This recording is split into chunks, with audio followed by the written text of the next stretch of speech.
It's an Archaeo-Death interview with Professor Howard Williams and his guest. Hello. Hello. Hello. How are you? I'm good. How are you? All right. I'm just trying out my new wireless earphones, and I'm not sure anything works. But I can hear you. That's the main thing. Yay. That's what matters. How are things? Hello, You all right? I'm saying hi to everyone first. Yes. There's Archaeo Ashley is here. Yes, she is my number one fan and my biggest supporter, and I love her to death. And Hadriana. They're always there. Right. Yep. That's fantastic. Mm-hmm. It's nice. It's nice to have friendly faces in the audience, isn't it? And I think so. It'll make it a lot less nerve-wracking for me. Well, look, I've got moderators in the chat who are going to sift out any of the flange suckers and the weirdos, which is my general terms for people who are odd and unhinged. So we've got support in the comment section. We're mainly going to be ignoring the comment section for a chat, a sort of semi-formal interview, if that's all right with you. And then we'll obviously come back and go over the chat and answer any questions if you're willing to do that once we're done. Is that all right as a structure? So that's the plan, folks, is to try and have a sort of semi-formal interview, and then afterwards, just any questions that people have asked, we'll mop up with our Archaeo mop. Everything's got to be Archaeo, you see. You're one of the few people who's in the world of Archaeo who isn't Archaeo Wicked or Archaeo Mandy. I know. I'm always something first and then archaeology, because everybody did that. It's Archaeo Soup who's in. This Archaeo Soup is the progenitor of the Archaeo prefix. So it's all started with Archaeo Soup for me, and I went Archaeo-Death, and then I saw lots of other people doing Archaeo things. So it's we've all got to be different, haven't we? That's the main thing. But thank you for joining me. It's a real pleasure. I love your videos, and I've just been going through some of them again today over the last few months, just to remind myself of some of the range of things. Because it's amazing how, despite us following each other and as a group of people, we always miss some of our. I go, oh, that was a good video. I missed that. How did I miss that? You can't watch everything, can you? And it's good to just go through and catch up. I know. I do that with some of yours, and I'm like, God, he touches on so much stuff, and it's all over the place. And I need to go back through them. But you don't want to come off as like a stalker liking 35 videos in one setting. So I was afraid to do that. Archaeo stalking. That's another thing. It's okay if you put Archaeo in front of it. It's okay. Archaeo stalking. It's fine. But so I'm sorry. I mean, it's one of those things. We've been Archaeo Ashley and you. I've been probably following since the beginning, 2020. I don't even remember when, but it must have been early on. It has to be at least 2021 is when I first started, because I actively protested getting on TikTok when it first came out. And everybody was hopping on the TikTok train, and I was like, meh, I don't want to do that. It sounds like another dumb app. And then the second I did it, I was like, oh God, this is fun. I'm stuck. It's addictive and fun. And I still get treated like I'm some kind of aberrant freak for being on here. And yet people think it's somehow convention to be on Facebook and X and Twitter, and I think, well, it's all the same. It's just a different algorithm and a different interaction. Yeah. I'm having fun with Threads. Threads is fun. So I think in terms of platforms, I probably use TikTok more right now than anything.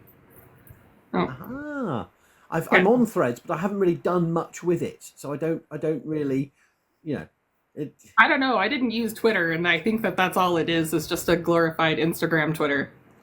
Well, I think anything's got to be better than Twitter, because that's all I can say. Is I'm stuck on there, because I don't look much, and it's just all arguments and drama, and I can't deal with that. No, I'm good. It's nice. It's all good. So can we do a kind of semi-formal interrogation and / chat, and then we'll answer some questions? So the Wicked Archaeologist, the Wicked Archaeologist is in the house.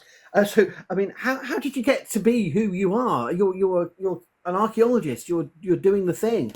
Where did you come from? Who are you? It's my first question.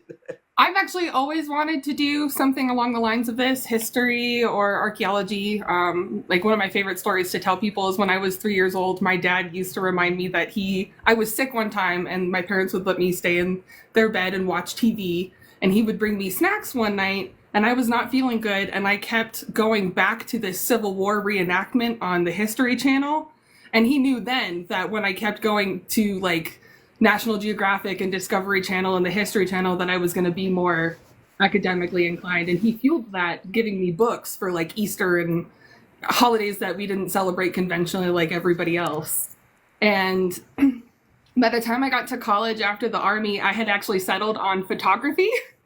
So I was going for something completely separate and I was doing black and white photo development. And this actually just came full circle for me with this most recent work trip too.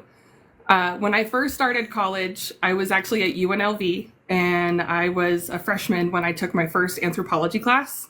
And I took it because I needed a humanities requirement. Like I didn't go there with this mind of I'm going to go in there and I'm going to become an archaeologist. I did it to fulfill a requirement for photography. And I'm a big person on signs, the wicked, witchy, archaeologist, whatever you want to call it. So I took a class with a professor who had the same last name as I did.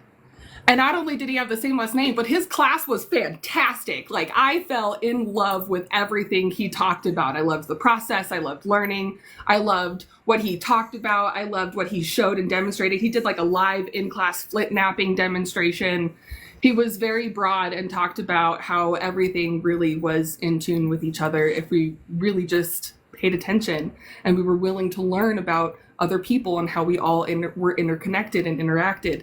And I like right then and there that day went to the liberal arts college at UNLV and changed my major. And I did it to anthropology. Like no questions asked, just right away. And I didn't regret it, but I was at that point questioning like, okay, well, the reason I didn't go after this was because it's a love of the game, not a love of the money job. It was inspired professor, inspired subject matter. You just went, yeah, that's for me. Yeah, and he has no idea, by the way, that this happened. I've not reached out to him. I'm planning on doing that soon because I think it's important to talk to the people who have inspired you and let them know that this is how you've gotten to where you are in life. Let them know that they're a part of your success story in a way. But I'm kind of nervous to reach out to him. So he has no idea. But the reason it came full circle is this most recent work trip that I did. Actually, all of the sites in the area I was just in, he did his PhD work on like years ago. And I had no idea about that. And now I'm managing properties that he studied at one point. Yeah. Wow. Yeah. So that it's suddenly, the circle is now complete, I say in a Darth Vader voice. It's like, it just goes, it's just a weird sort of, people that you knew years ago, you're suddenly reconnecting with via the sites that that's really amazing. Yeah, and it just kind of proved to me the other day, like I did this and this was absolutely the right choice for me. And I think my mom thought I had lost my mind. In fact, when I graduated from UNM, because I ended up transferring, my actual degree says Bachelor of Arts. And she didn't understand that there were variable colleges that handled different subject matters like University of Architecture, University of Law, University of Liberal Arts, whatever. And so my degree being a liberal arts program was through the Bachelor Program of Arts. So she looked at it and she was like, "Did you get a fucking arts degree?" I was like, "No, I'm an archaeologist, Mom, I swear. That's what I've been volunteering and spending all this time doing." And I think every time I took on a volunteer position, my mom lost another section of hair. I think she was she thought I was wasting my time. And now that I'm doing what I'm doing, she sees all of that effort has definitely gone towards something. And she's like, "Well, what did you do today? Where did you go? What are we learning? So what's happening? What states are we going to this month?" So, that's an interesting thing to touch on, because when you do a degree, I talk to my students about this all the time, and it's a cliche, but there's so many opportunities to participate, but there's a lot of there's a lot of investment in voluntary work. You feel exploited. It is an exploitative system, voluntary work, but it is the way that you gain the experience above and beyond the the grades, the individual modules, the course, to create a portfolio for yourself. I mean, is that too wishy-washy of me to say that? But you need to do that. That's part of what you're doing. You absolutely part of how you build the experience. In fact, before, like, I graduated during the pandemic, 2020. So spring break happened, and then they just emailed us 3 weeks after they gave us a spring break extension and just said, hey, we're finishing online. And so I actually graduated while working full-time as a crew chief in the field in North Dakota. And by that time, I had already garnered about 2.5 to 3 years worth of field experience by taking on those volunteer positions. But I also tried to look at it in a way that wasn't so exploitive, because even though it is, like, you're absolutely doing it, there are other fields that have to do just as much exploitive, works, the practicums, museums, nursing, all of these people have to put in volunteer hours. We all have to do it. So to a level, I didn't necessarily see it as anything that couldn't be overcome. I just saw it as something else that I had to do in order to get what I wanted.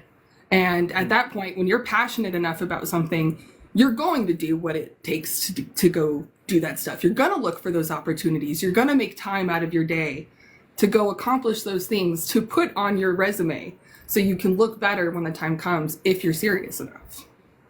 That's just how I felt about it. So how did the transition take place to get the job you're doing now? Was that a rocky road, or was that a pretty straightforward? Tell me about that, and then what you're doing now. But let's think about the transition first. I'm just interested. You get a degree, you do all these other things. How does it happen?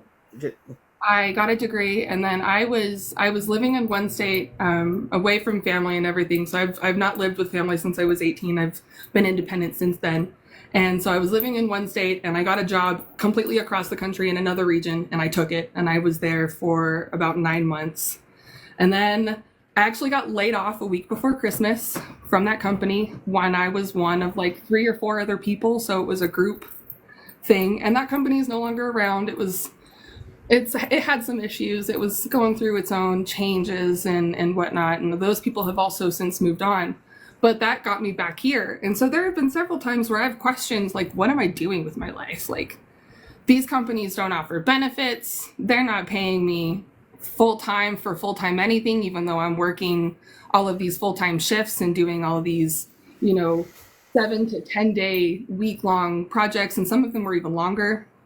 And it got like, I think out of like the 3 or 4 years I was doing some of this shovel bumming, as we call it, working for company to company to company, where you're basically like a union member bouncing around from project to project for whichever company has active work, right? And you're not getting any benefits at any of these companies unless you've been hired on as staff. And I had the experience, but I didn't have a master's degree. So nobody was taking me serious enough, even though I was a crew chief already, even though I'd had 2 to 3 years of archaeological experience at this point, because that volunteer stuff does come into play. Okay. Yes. Yeah.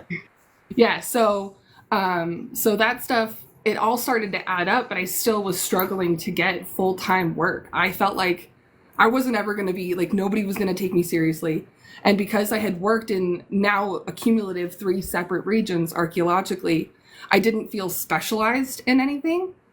So I felt like because I wasn't specialized, that would also garner this level of insincerity when people would talk to me. They wouldn't take me seriously enough to think I was a professional, even though I have all this work experience and I've worked in 7 different states and 3 regions and over 20 something tribes in consultation and trying to learn different perspectives. Nothing was adding up. And there were definitely like several times where I was like, I'm never going to get a job. I'm just gonna, you know what I can do? I'm good with appraisal. My mom was an appraiser. I can work for the counties. I can do stuff like this. And I was constantly coming up with backup plans. And April, the director... That's healthy, though. I mean, it's good to have backup plans. But I mean, you don't want to be in a position where you feel you're constantly worrying about backup plans. But I appreciate that. But equally, sometimes it's good to just be thinking through. Yeah. Go away. Sorry, I interrupt. No, you're good. And I had actually taken a couple of projects. I was working in Nevada. I did, survey and excavation in Death Valley and Northern Nevada. Probably one of my favorite projects was a pipeline monitor job in Lake Tahoe. So I was lakeside the entire time for like 6 months, and it was gorgeous. And so I got a lot of experiences. I met a lot of people, but that job ended, and then I got home and I was like, my money's running out. I can't keep living with my grandma. Like, I'm living out of my car in between. I'm traveling with my dog. This just isn't economic. I want a life, and it wasn't happening. And I had actually had like this personal discussion with myself where I was going to take some time. And if I couldn't find an archaeological job within like a 2 to 6 month range, I was going to get out of archaeology and start doing something practical. And as soon as I had had that personal conversation with myself, my friend and now boss, April Brown, who is the director of the Conservancy for the Southwest region, she called me one day, and we actually went to school together. We graduated together, and she and I haven't really talked recently, but she's been doing archaeology in one setting, and she had already been working for the Conservancy in one capacity. And she called me and she says, "Hey, so how's it going? Haven't talked to you in a while. So listen, I got promoted, and I wanted to let you know that I'm the director, and I've been instructed to look for an assistant." And she gave me all of the details of the position, and it was like dream job. I now have benefits. The only caveat was I had to relocate, and that wasn't really a caveat for me. Like, it was just like, okay, this is part of the job. And it was everything I could have asked for, and it was working with a friend of mine, somebody I trusted. So I took it. There was no question. I just did it. So when was that exactly? Was that last year or the year before? So I'm lost track of. Yeah, December 2022 is when I relocated. Right. Yeah. So a year and a coming up to a year and a half. Yeah. Yep. And so it's been a great thing. I don't regret this decision either. So tell me about your current role then. What do you do as an archaeologist? What's your remit? So I work currently for a nonprofit. We're national, so we're currently in about 42 states. We are a private nonprofit, but we own archaeological sites for maintenance and preservation for the perpetuity of future research. And we're moving more towards a non-invasive focus with some of the research that's being approved, a lot less excavation on some of this stuff. But a lot of these sites do need maintenance, and they need stabilization and whatnot. So right now I work in the Southwest, and there are 11 states designated within the Conservancy's Southwest region. And that goes from Texas, New Mexico, Arizona, all the way up to Nebraska, Montana, and Wyoming, and then everything in between. Oh, that's a big Southwest, even from a US perspective, isn't it? Yeah, it's non-traditional in terms of regional. Wow. So you've got a massive area to be covering. Huge. Yeah, and I honestly think that the setup for the region is simply because the Conservancy started in 1980, and so that they've just separated the regions as they've acquired properties across depending on the state. Yeah. Yeah, I have a colleague who works for a certain organization that will remain nameless and has been asked to be in charge of a particular region they've just invented that makes absolutely no freaking sense. And I was just, that's big companies going, oh, we're going to have a region that covers these counties that don't even border each other and leaving other counties in between. So at least what I'm trying to get at is at least there's some kind of integrity to that. It's a bigger region, but at least it sits as a block. It's not disparate. It's not like you're covering, Maine and Florida, and or something. At least it's in the same, couple of thousand miles or three. I don't know how big. I mean, that must be huge, but it is pretty big. But there's a southeast region, and she handles. I don't know what the delineation is, but there's a southeast and then a northeast, and the northeast person is up in like Maine, Vermont area, and then. The southeast person is down Georgia, Mississippi area, and then we have a western region that does Nevada, California, Washington area. Wow! So you're go on. No, go ahead. So your role is going around monitoring these sites, assessing their state of damage, looting, casual vandalism, fencing, signage, or have I got the wrong end of the stick? All of that stuff. Some of these sites have been owned by the Conservancy since the conception of the Conservancy, so well over 40 years now. And some of them are newer, like more recent donations or purchases. Because we're a nonprofit, we do accept donations, but we also will purchase property. And we're member based, so that's where some of our funding comes from. We also do grants and whatnot, and that allows us to purchase some of these properties. So my job is actually multifold. It's to find properties that are available for acquisition in terms for us, whether it's donation or purchase or bargain deed to charity. And then it's also to assess the sites that we already have and maintain them as according to their maintenance plans. And when we do a maintenance plan, every site gets a one, and I think they're for a minimum of like 100 years. So the maintenance plan is designated to maintain the site in perpetuity, not just for research, but for the sanctity of the site itself. And then I also, in my role and position, I do the taxes, and I would also help with like making sure if there is stuff that needs to get repaired, I'm contacting fencers. I'm getting bid and estimates on what it would take for somebody to come and help us do land restoration and revegetation on some of these sites. We need to contact and work with other CRM firms sometimes when we have to do some form of stabilization or restructuring of some of the sites, like filling and backfilling and everything that needs to happen.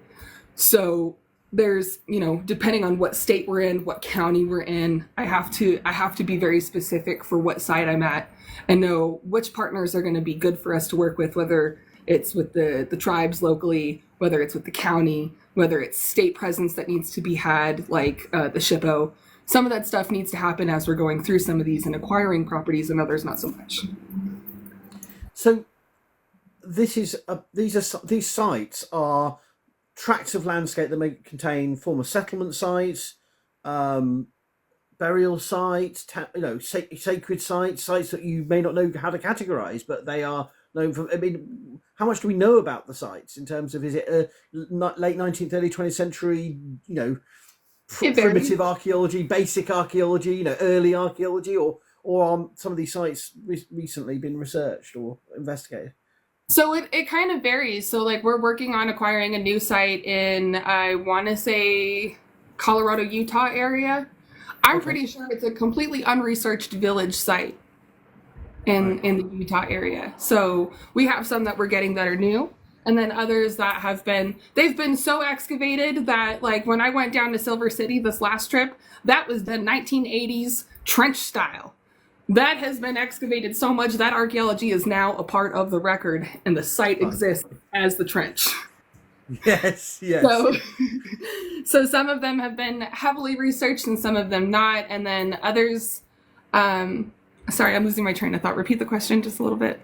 Well, I was just asking about the state of these sites and how much is known about what is being conserved. Yeah. I mean, So when I come to some of them are really well preserved. Like we have actual ruin sites in Arizona, and then others are not what you would typically expect to see at an archaeological preserve. I think most people think archaeology, they're thinking national parks, the cliff dwelling sites, and they're thinking big ruin sites and Chaco Canyon. And archaeology is actually sometimes just an open field with a buried pit house with some merely visible surface features you can kind of see collectively through, cultural objects that remain on the surface. Chronology wise, you're looking at things from, colonial settler period, or whatever the best phrase is now, right the way back to first millennium CE, first millennium BCE. What kind of chronology are we looking at? So in this region, like and it depends on the state, right? Because Oklahoma and Nebraska are going to have different temporal frames than we do in the Southwest, even. Of course. So in the Southwest, it's never easy, is it? Right. Yeah. In the Southwest, we have Basket Maker 1 and 2, which is going to be your early 500 AD or CE. Yeah. And then you're going to have your Pueblo 1 and 2. And time frame wise, I'm not specific because I'm very bad with dates. But I know that they're after the Basket Maker period, and then they're in the thousands, right, time-wise. And then you've got your more modern. But in terms of actually bringing this up, since you brought this up, this is a good point. How do we refer to this? I've actually been informed by some of the local Pueblos, some of the language that we use, which doesn't necessarily fit some of the other regions, is not appropriate for when I'm, referring to some of the sites. So I've been told artifacts. They don't like us calling them artifacts because artifacts insinuates that there's no longer a use or a history to the area or, an association to the land. So they would prefer to use cultural objects or ceremonial items. But that doesn't necessarily fit because not all of the tribes would feel that way. right? No. So it's very specific to each state and each site that you're working with. You need to be conscious of what group you're working with, who you're working with, what they're saying, and listen to their preferences when you're talking about their history. Because another one that they said was, please don't call us prehistoric. You guys say all the time we don't have a written language, but you like to ogle and goggle at all of our petroglyphs.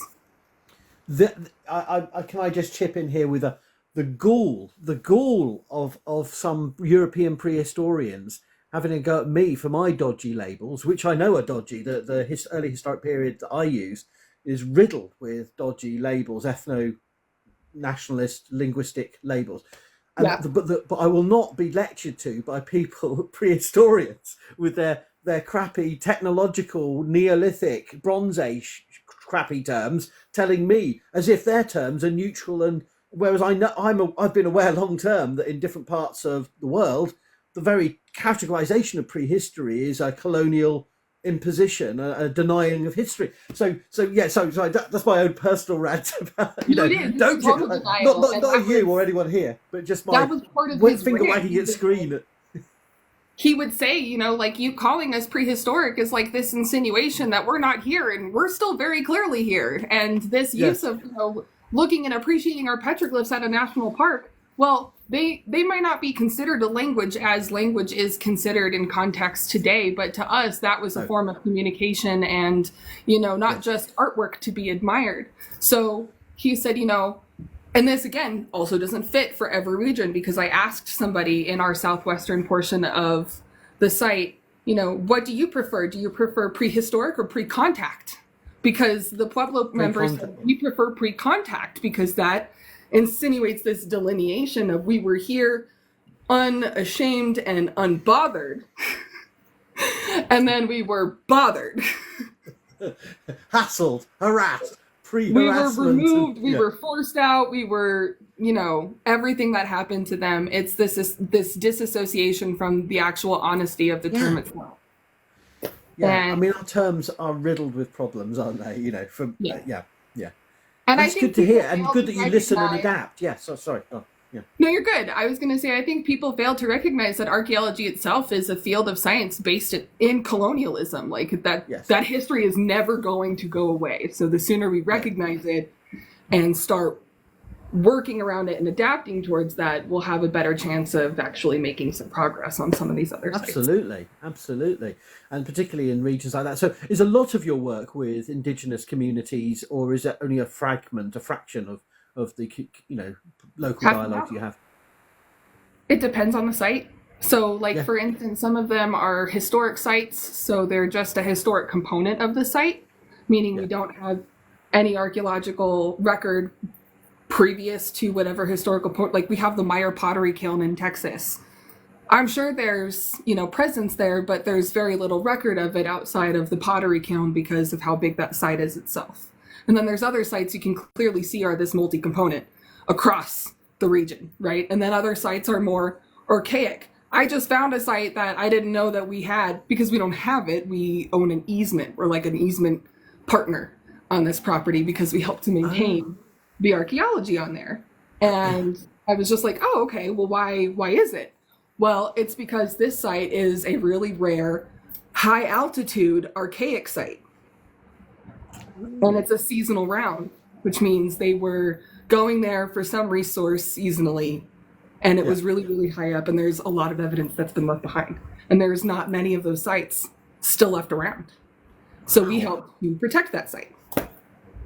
So how much is a problem with these sites just casual accidental damage, and how much is deliberate targeted looting? It's not an easy either or, because there's a lot of in between there, isn't there? But I mean, how would you characterize the threats to these kind of sites? Oh, definitely trespassing and looting is a huge issue. I mean, I think land comes with everybody. This inherent ownership, this inherent right to access. So even if we don't see a no trespassing sign because nothing is clearly posted, there may be something on public record, because all, property records are almost public record. You could go online and you could Google them. Just because there's not a no trespassing sign posted doesn't mean that it's not privately owned. And Yeah, so exactly. when some of our sites haven't been visited or maintained in a while, albeit because there was somebody else in, charge of it before I was, and there was only one person or whatever the reason may be, if there's not a sign posted, you'll definitely get people. Like Mesa Prieta, we just released a film. We have 3 separate sites there. We preserve, I want to say probably close to like 300 or 400 acres on this mesa, this land at 3 separate sites. And we saw pictures of somebody posting petroglyphs from our site on a Facebook page. And there's clearly a no trespassing sign posted at the front of the property.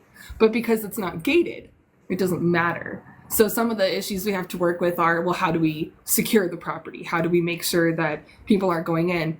Another threat would be development. A lot of the sites that we were getting early on were from developers because they were finding sites making communities and neighborhoods. So in the 80s, when stuff still wasn't, NAGPRA wasn't around yet, pot hunting was still pretty popular, and there were still a lot of shady archaeologists that were willing to come in and dig stuff out and do the work quickly and under the table for developers so they could continue building houses. Well, once the Conservancy got started, it was a lot harder to do that and not have stuff get word out that there's an organization focused in preservation that will take the site. And when developers learn now that there's a nonprofit that they can then donate these properties to, well, donation kind of is an incentive for everybody. You get a tax break, we get the property, everybody's happy because then the site is maintained and it's not destroyed and put with like a parking lot or a housing development on top of it. But then you have these like empty lots of just vacant property that kind of look like unmaintained land because we don't want them to be developed. We don't want people going on them, so we let native vegetation grow. Stuff blows around, we let the seeds blow into the grass and the ground, and we let them plant and revegetate itself so it just appears as a vacant lot, and there's nothing these neighbors can do about it because it's now considered a conservation area. We just have to maintain it. I would think probably within like community standards, right? If we're in a certain community, of course we'll make sure that there's a clearance for fire hazards 5 feet from the residences, so that way there's not an issue.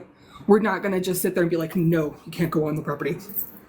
Is there much money left over from all of the other things to do any heritage interpretation, any signage that says, or is that actually counterproductive because it invites further looting? I don't know. How does it work? So sometimes there will be sites, especially like, I think there's a site, I haven't yet visited it, so I don't want to wholly speak on it, but I know that this one is public access because there's like a museum there.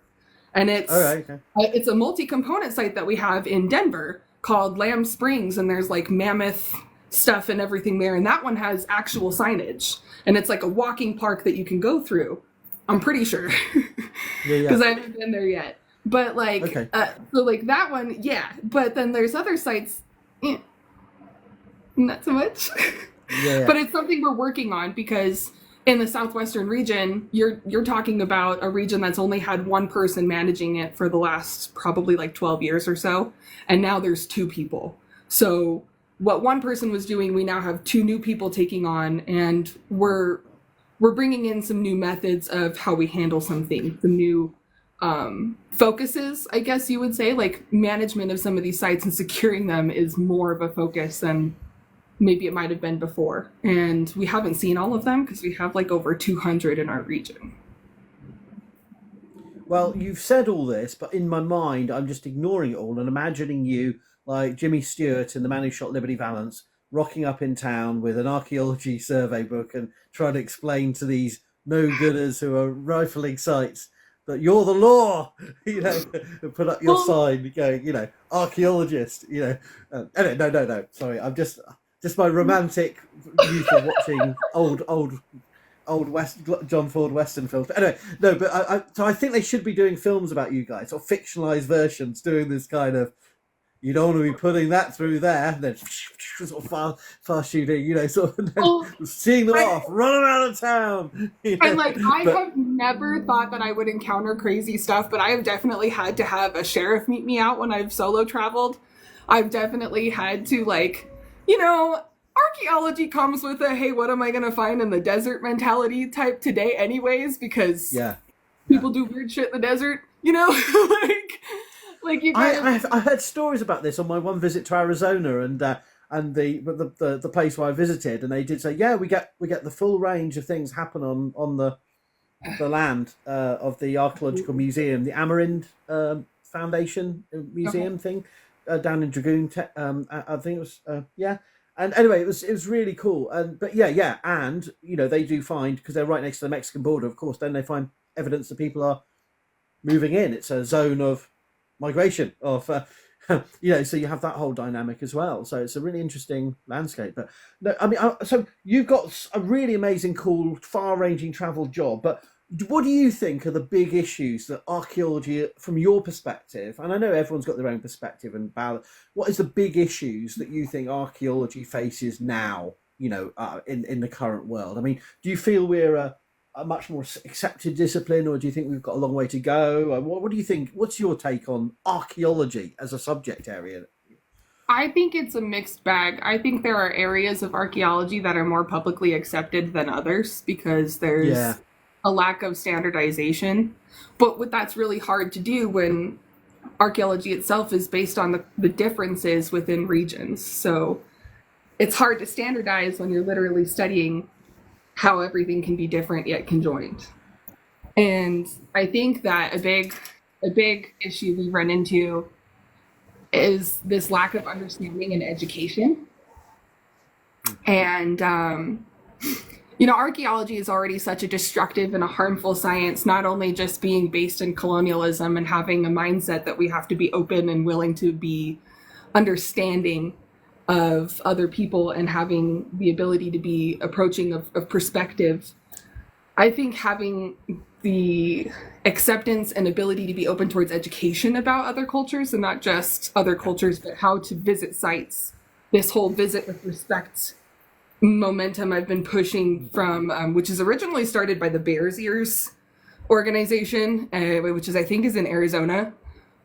So shout out to them, because I've been using all of their stuff to promote any visit with respect stuff that I can on our own sites, because I visit a lot of national parks doing what I do, whether it's tours or educating myself when we're out visiting sites nearby parks. Like I went to Cortez and there's Mesa Verde. So of course I'm going to go visit Mesa Verde. And then I'm going to ask them, hey, can I talk with an archaeologist? And they're going to go, yeah. I'm going to go, great. Let me talk. And we talk and I go, so, we have this site and it's got a very obvious trail, but people seem to want to go off the trail. Sorry, the cat's playing with my... Always a feline element. I know, it's just going after my shoes. So I have this site and there's a very obvious trail, but people want to go off the trail, and they do so by removing blocks of actual rock, which were probably potential room block features and elements of the actual structure. And then they're going off even further and picking up pottery pieces. And they're making these, we call them museum rocks. And so I'll go up to the archaeologist at the park and I'll go, hey, how do I handle these? What do you do with them? Because I'm at this point where I just want to take all the pottery pieces and put them all in my shirt, like an old school apron, and then toss them in the general direction of just a plaza, because they've now all been removed from their original context. Yeah. And I have to be understanding of the fact that some of our sites have already previously been disturbed. All of them are. They've all been previously excavated almost. So it's not going to be just you've personally ruined them. But all of these on our sites, at least, they've been logged. They've been detailed. There's reports. We know what stuff is on our sites. So now when I go through the sites that I have access to, I'm now taking pictures when I see museum rocks. And I am making content that says, hey, this is harmful. Please don't do this. Not only are you destroying somebody's property, because you may think that these people are not here, but the ancestors, homie, they're watching you. They're watching you. This is the thing that I find so important about archaeology is, and I think people do misunderstand, is that we can be seen as whiny, should we say, bleating, constantly nannying people. Yeah, you're just agents of the state. You're just agent. And yes, in some cases we are agents of authority, but often the authority we have is community afforded. It's community sanctioned. It is from the ground up. It is. And it's not only from the ground up of living descendant communities, it's the ancestors that we're respecting through the work we're doing, or we're trying to. Surely, I don't want to say I'm working for the ancestors in a grand way, but we are being sanctioned. I mean, isn't that a fair way to think about it, particularly in those communities? Actually, when April and I are on the land, we're walking around properties and sites, we like to have this mindset of Mother Earth will show us, and the ancestors will show us what they want us to see at those certain times, because we can go to a site 6 or 7, 8 times over. And every single time we go, we're seeing something different. Whether we're being led somewhere, whether it's a feeling or a vibe, or one time we followed little tiny footprints that kept showing up on the site. We couldn't figure out where they were coming from. And I mean, I saw a video about that. Barefoot footprints, like I think they're called duendes here in the Southwest, at least in this area. There's like an actual town called Duende, and they just mean mischievous little people. And we have this idea of like, we'll see what the land will let us see today. We'll get to know what the land wants us to know, because without that acceptance, you're only going to see what you want to see. See, that's a very interesting thing, because I think from at least from some of my social media content, people think I'm very dismissive of spiritual dimensions, but I think many archaeologists themselves, and many of the ways, regardless of our personal feelings, the way we deal with archaeology is aware and totally sensitive to the fact that those dimensions matter for people in the past, therefore they matter today, they matter to those communities, and we're working in those with those. I mean, whether I'm going to a local church, or to a prehistoric burial site, I'm always aware that I'm in the presence of something that mattered to some people, past, present. I don't know if that makes any sense. That's too vague, but it really does, because I consider almost every single one of our sites to be home to somebody, whether past or present. Just because you may not see them doesn't mean that they're not there. Guaranteed, any site you go to here, almost in the Southwest, there's probably a good percentage, and I'm not going to throw a number out there because I don't know it, but I'm going to say there's probably a good portion where people are buried there. Well, that's what I was going to ask you about, the death element, because obviously there's no, from a Western perspective, there are spaces of the living, spaces of the dead, and almost we've put a lot of work as archaeologists into problematizing that strict division. It doesn't even work for our own Western, European societies anyway, but it certainly doesn't work for many other cultures and societies, and so that division is always blurred. That's my first point. But with that in mind, when do you feel that the ancestors in a general sense, or particularly mortuary sites, come into your orbit? Is it often clear, or do you have to make a presumption, as you seem to be implying, that almost anything could be culturally an object that has an ancestral affordance, an ancestral significance? So that probably wasn't even a question, was it? I don't know. No, I think I understand what you're saying. At least for our sites in the Southwest, because I'm not going to speak for all of them, but for our sites, what I have learned to be a good general gauge is its actual chronology, its time frame that we can prove, because some of the pueblos would do burials a certain way during certain time frames. Basket maker sites, I think, would almost always exclusively not have them. I'm pretty sure. I am happy to be corrected, because this is not my specialty. Again, I'm sure you're just using illustrative examples. I won't hold you to the details.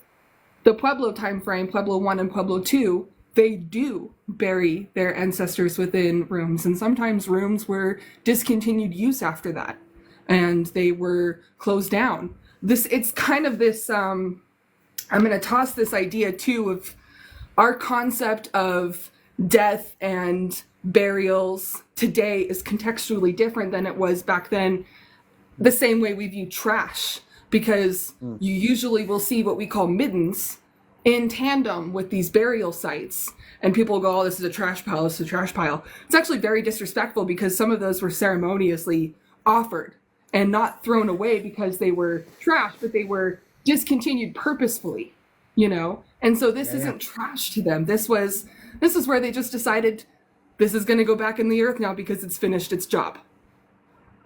And to us, to modern people who are not educated in that, they see it as trash.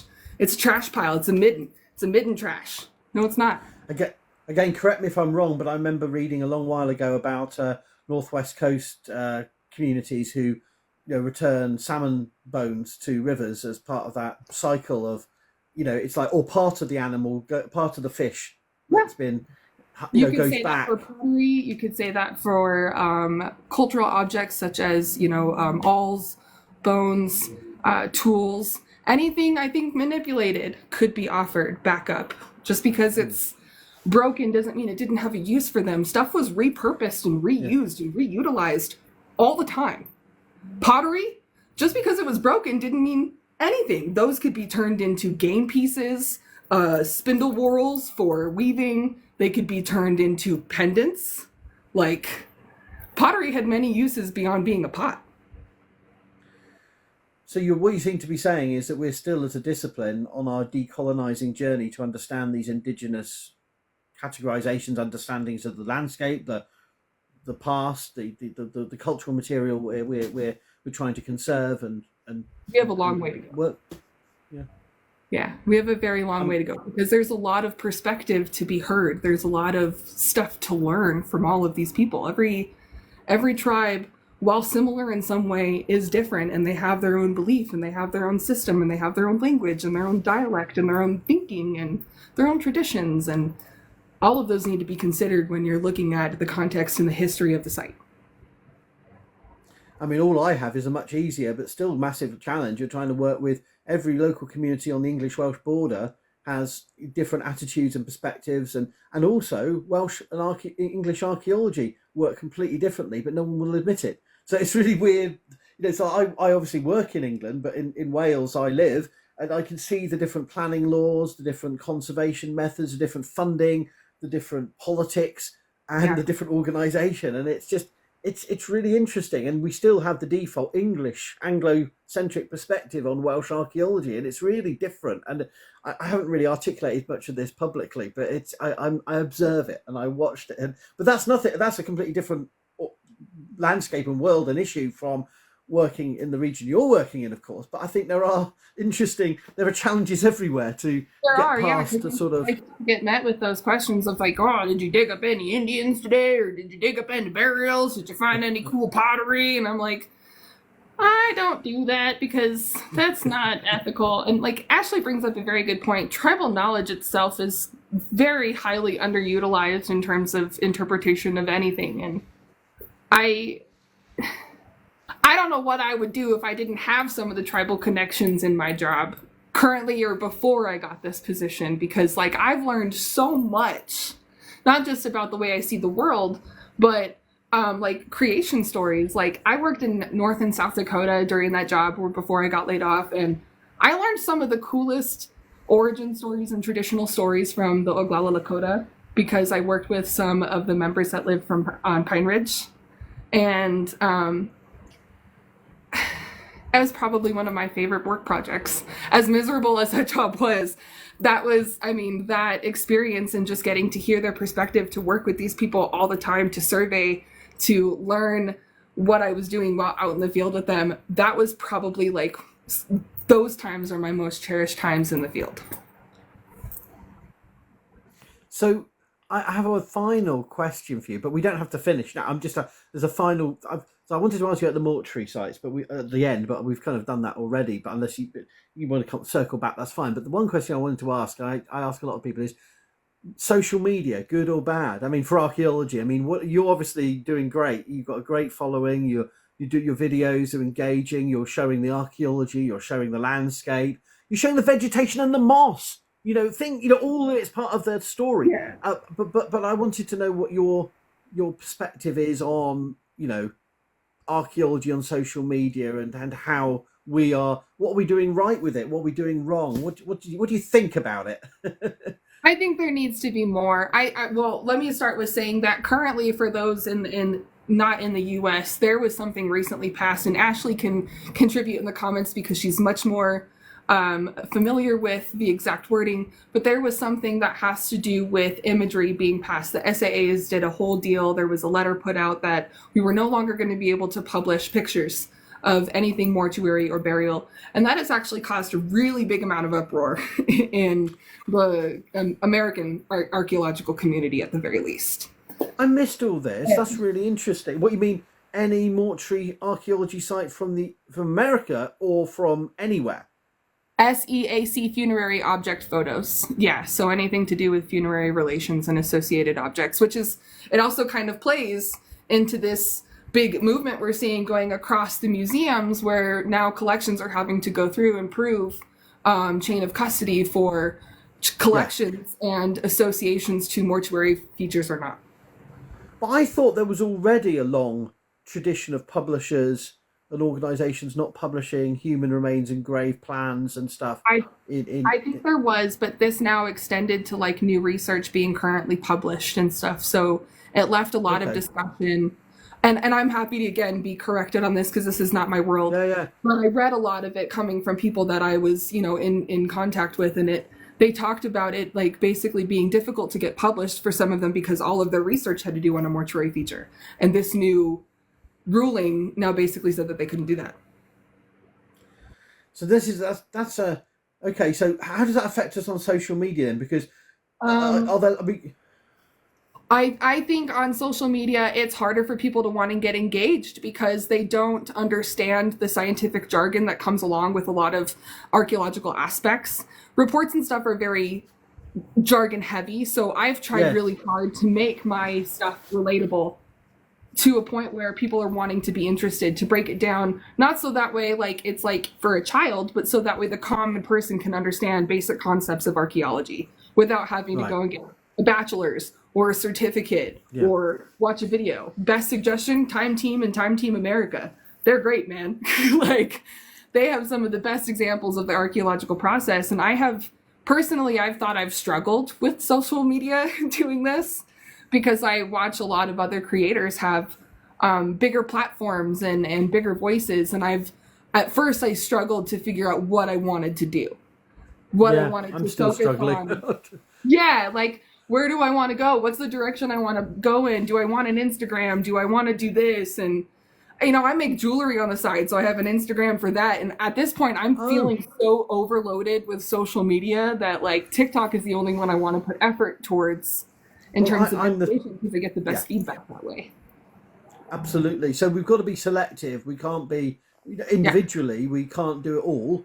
There's actually very few of us. I see Steph has joined the chat, and Steph is obviously doing very successfully. But there's loads of people, given the size of the archaeological community and the number of people who are on, say, Twitter or Facebook, there's very few who are pushing, at least maybe I'm not aware of them all, but very few who are actively doing the TikTok thing. But I think this is working better. It's much more effective. And I think having TikToks and having these audiences and having creators like Steph and you and I and people who can make stuff relatable brings in this younger demographic. So I think social media can be very good for it. I think it's just, we're already so disorganized as like a field because we're hardly standardized in any area. It's hard to sit there and go, well, this form of pushing out media would be the best. Yeah, because we don't really know. I mean, at least in my opinion, I don't think we really know which one is going to be the best yet.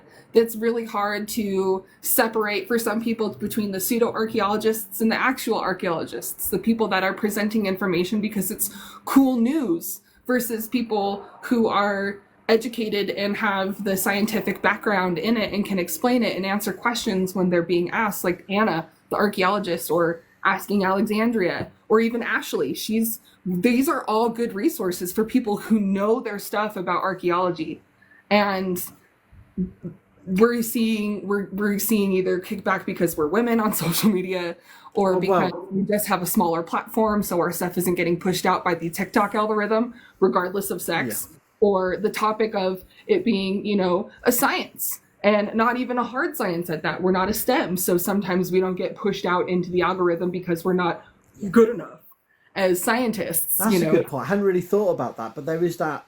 It's even the nerd talk areas we're nerdy, but not in a way that the cliche of nerdiness can sit. Do you know what I mean? There's all sorts of so many little micro things that are that get hit the spiral of the algorithm, but we can't always work out where archaeology sits in that. And like, I'm sure Steph has had this problem where stuff that we thought would really hit our target audiences. It was a good video. It has a good message. We're like, heck yeah, I put, decent amount of effort into this. It's got a great message. And then they get like, a few hundred views or something. She's got much more of a following than I do. But like, for instance, when they just don't take off, it can be discouraging because then you start to feel like, well, nobody's listening. But then I still remember that, like, I am one person and I have 15,000 followers plus right now on TikTok. And if my average is 100 likes, then that means I've at least reached 100 people. And then those 100 people are going to go off and they're going to go off and talk to somebody and say what they've learned and maybe go, hey, I saw this fun fact. I have gotten comments back from people going, hey, you posted this video and I had no idea about this. And now I'm going to watch out for this when I'm out at a site. And thank you for teaching me because I would have never known. And that's absolutely awesome. And I'm learning from your stuff too. I'm learning as I've got like all of us. I'm ashamed by how little I know about my own discipline. When I thought I was getting a bit more of a grasp, and then I realised I don't know these sites. Where are they? What's that? What's this about? I'm so it's really valuable for those, but also for people who are completely new. And I think being on social media can open you up to the subjugation of other people. Like, there was a while ago, I don't remember socially what was happening, but something was happening very big and very major publicly.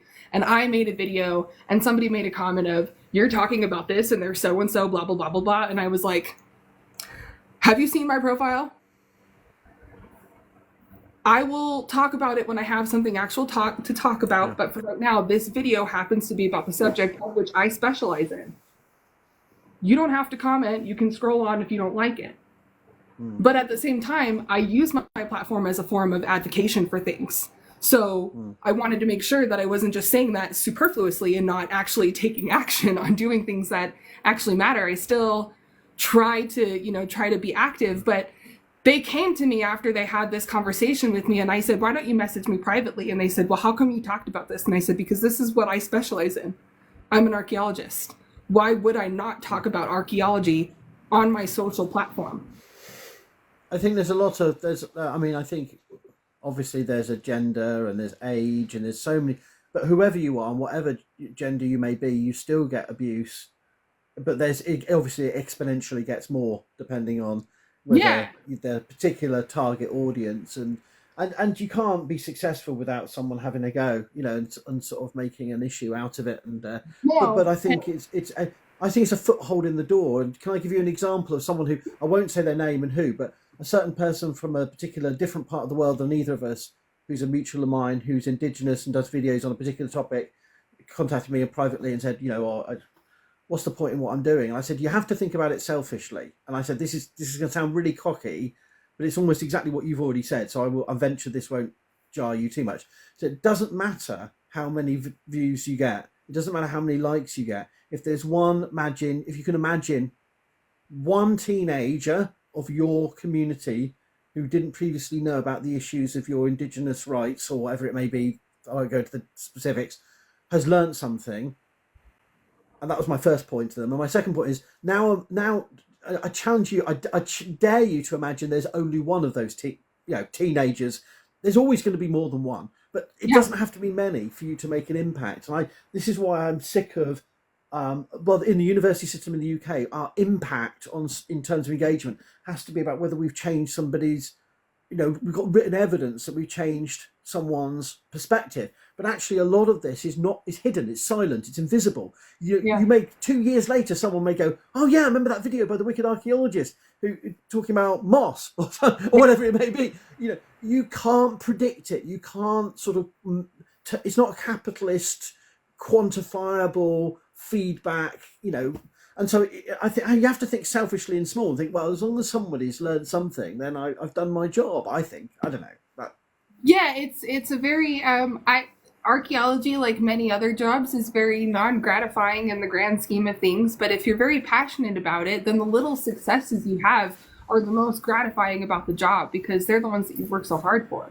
Like, I take every single like, every single comment, every single interaction as a success because that means somebody is paying attention to what I have to say about archaeology. Somebody is listening to this visit with respect theme I want to enhance. And I'm so irritated with having to deal with collectors' piles and museum rocks. I'm starting a campaign. I'm full on going to contact Bears Ears and go, how can I help and what can I add to this campaign and how can I create something else? Because I'm having this issue now across states and it's driving me bonkers, and these aren't even open to the public sites. So, you know, I think social media in the long run, to answer your very first initial question, it can be very useful, but it can also be like, it can be easily manipulated just like any other topic, any other subject matter, any other medium.